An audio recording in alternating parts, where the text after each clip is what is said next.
Vous avez entendu François Geffrier égrener ces mesures. Est-ce qu'elles Oui, vous paraissent suffisantes, rassurantes? absolument pas.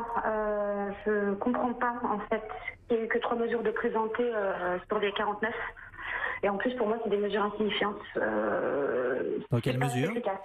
C'est pas assez efficace parce qu'on reparle de nouveau d'autocontrôle alors qu'on voit bien que ça n'a pas fonctionné dans l'affaire Lactalis comme dans d'autres.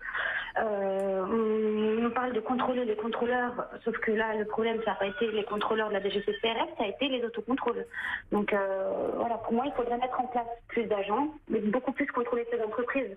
Quand on sait qu'une entreprise comme ça était positive à la salmonelle depuis 2005, on parle d'un contrôle tous les 2 ans, et la dernière fois qu'elle avait été contrôlée, c'était il y a 5 ans. Donc ça, c'est quelque chose que je ne comprends pas. Ségolène Nauvion, le rapport préconise notamment la mise en place d'un site internet unique pour tous les producteurs, pour tous les distributeurs.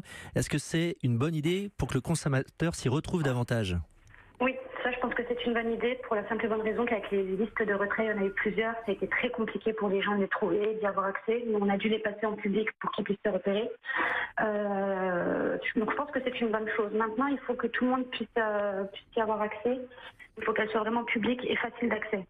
Il faut que les gens puissent aussi dessus, quand ils voient un lot qui est défectueux, le déclarer à la DGCCRF et pouvoir le remettre sur cette liste pour prévenir les autres. Et le fait que l'on envisage de recourir aux données bancaires des clients qui ont acheté un produit contaminé pour les alerter directement, ça vous choque?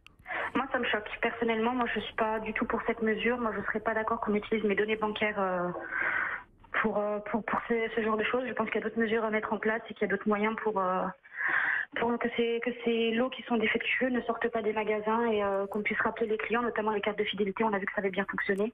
Donc, créer des fichiers clients plus précis et plus clairs, je pense que ce serait une meilleure idée que d'utiliser les données bancaires des gens.